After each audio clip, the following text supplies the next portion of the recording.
Yo, what's up? It's your boy doing real reacts. Appreciate y'all coming to the video. Hey, today I got a new video.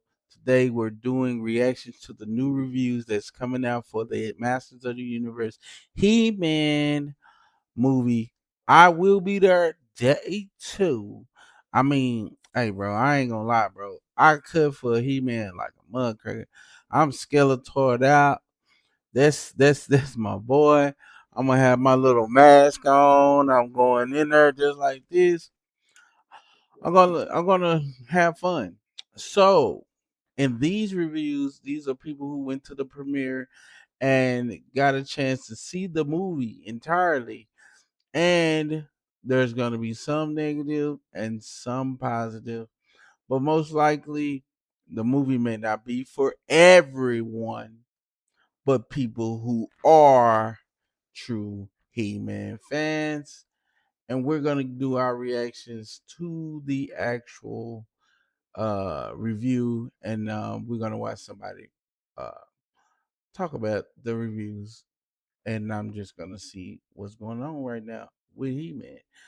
See what they felt of the comments of the critics and the people. Let's go, guys. Jermaine Lucier, Masters of the Universe has a fun, weird, yet enjoyable last 20 minutes or so. As for the rest of the movie, it's a mess. Serious played for laughs, laughs played for emotion. It works, it doesn't, it really tries, but it ends up being too awkward. There's a great end credit scene, though, is what he says. But hold on, skirt. I want to put a brace on that. For people who talk like that and say the movie was a mess, okay, I understand. That's your opinion. Not every movie is for everybody. But when I look at it, I'm like, bro, these are people who like the Mortal Kombat 2 movie that had no story. But I digress. I don't know who this is. Make sure y'all subscribe, like, and share. And go to the Kristian Harloff and subscribe to him too. So let's get back into it. So that's Jermaine. That's and as Mike said, there's a lot of other reactions we're about to read that are, I guess, very positive. And I always prefer a movie. Well, let Rox finish. What are you saying, Rox? Yeah. I always prefer a movie to end well than totally to start well and end poorly. So at least, I mean, I'm not saying that that's a great review, but at least you got something to look forward to while you're watching, if that's the truth. Yeah. I tend to, but what he wrote is exactly what I heard from my friend who had saw it, months ago. But we'll see. So Masters of the Universe reactions are in. Amazon had the world premiere of Masters in Los Angeles last night, lifted the embargo on social media reactions nearly 3 weeks ahead of the film's release. That suggested they're confident in what they have, and the reactions seem to bear that out with a wave of positive notices coming forth with praise of the performances, craftsmanship, and understanding of the source material. The most negative ones seem to take issue with the film's attempts at humor and feel the film doesn't really find its footing until its third act. That's the same thing Jermaine said, but the third act seems to be drawing universal praise, even from the naysayers. So here's a sampling. This is from Chris Killian from comicbook.com. I loved it. Both a love letter to all things He-Man and a beautiful, bombastic fantasy sci-fi crowd pleaser that wears its heart in its sleeve. It's insane this movie exists, but I'm happy it does. I had the biggest smile on my face the whole way through. Okay. Jacob Kleinman, Master Universe is shockingly good. Action, the comedy, the drama, it all works. But above all else, this movie looks amazing. There was one chase scene in particular where I kept doing a double take because of the crisp and clear it looked compared to most modern movies. Courtney Howard.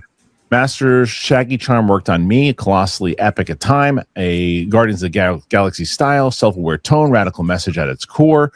Rachel Leisman from Collider, it's a hell of a lot of fun. Nicholas, how do you pronounce his last name, Roxy? Gallivants, I think. Gallivants? No, well, I can't see because this is so Galentine, something Galentine brings a Gallivants, yeah, rocks. Good. Gallivants. All right, Nicholas Smith. Gallivants, yep. Yeah, Nicholas Smith brings a greatness to Adam Glenn that makes his take on He-Man memorable and also a fascinating take on masculinity, fun, and feature The Man by the Killers. So I was in another Collider one. Andrew Salazar, Master of the Universe is like a sister film to the first Thor, struggles to find its footing in the first, but once it locks in, The themes of fragile masculinity, ego, it makes it way for incredibly fun. That's also visually stimulating. Scott Menzel. The best thing about Masters is that it fully embraces its roots. And that's the part that I'm kind of like, what the fuck? Like, what's wrong with having masculinity? Is it a problem me being a man? Him being a man? That's what it is. You're going to get a lot of these people who like really they prefer you woke it up instead of just make it male centric as He-Man. It's He-Man and the Masters of the Universe. He-Man has a twin sister. Okay. But it's He-Man and the Masters of the Universe. She-Ra has a sword too. But She-Ra is not woke. She-Ra is just She-Ra. She's just a female version of freaking He-Man. Because that's his twin. I mean, we don't have to go down that narrative or that agenda when we could just keep it as 80s storyline. Come on, man. And that's what they doing in this He-Man movie. I don't these opinions are from people who would be preferred watching Mortal Kombat 2 with the girl boss thing at the end. Whatever. And then make excuses. Oh, it was in the game, and that's one ending. The true ending is Luke Kane's ending. But I digress. Let's get back to He-Man. Over the top 80s cartoon comes to life. The film never takes itself too seriously, leads completely into the cheese factor, and proudly wears its heart in its sleeve. Let's see who else. Griffin Schiller. I like Griffin. I'm on. Let's see. I'm usually on the same page with Griffin. I like him too. Yeah, he's a good guy. It's clear that everyone involved had such an unabashed passion for the source material and its impact on their creativity. While at times feeling like a relic from the 2010's IP grab, it finds its strength in proudly embracing the quirky, campy after-school specialism that endeared its filmmakers to it as children. It's an awkward cadence and sense of insecurity. Okay, let's see. That said, Jared Leto Skeletor is genuinely excellent. All right. That's the film speak guy, right? Yeah, I think so. Yeah. Yeah. So it's a playlist. I don't know what that is, but I like him a lot. Yeah, Mike. Like, yeah. One of the favorite reviews I read or reactions was Perry's. Yeah, because she was like, "This was not for me. I didn't think I'd like it. It's going to be the best movie of the summer." Like she raved about it. And what's interesting, Jermaine, he wrote an article for Gizmodo recently, and he said, "Guys, I interviewed Travis Knight. If you're worried, read this article. This guy feels like he gets it." Yeah. And it's praising the movie. So that's what I think this guy went in wanting something. Travis Knight did he did Bumblebee, which Bumblebee, I don't watch Bumblebee like 20 times. Bumblebee is so freaking good. Why not? Like, let's go to the movies and have fun, guys. It's going to be a great movie. Something different, or didn't like everyone else on that page, like all those reviews you read, 20 of them, were all on the same page except him was like, it's a mess. I think, you know what? Here's what I'm afraid of and what I actually think is going to happen. I'm afraid that I'm going to feel exactly like my friend and exactly like Jermaine, because the thing that scares me about this is the humor and the over the top trying to go for these goofy Love and Thunder laughs, which apparently it does.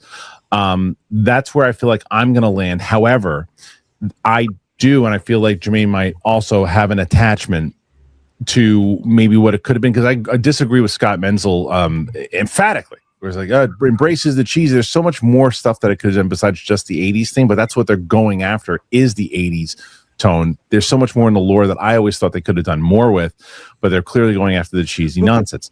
Now, I feel like that the thing is, if you're going after the Perrys of the world and other people, then you're going to succeed. If you can get them to see the movie is the problem. It's not tracking well.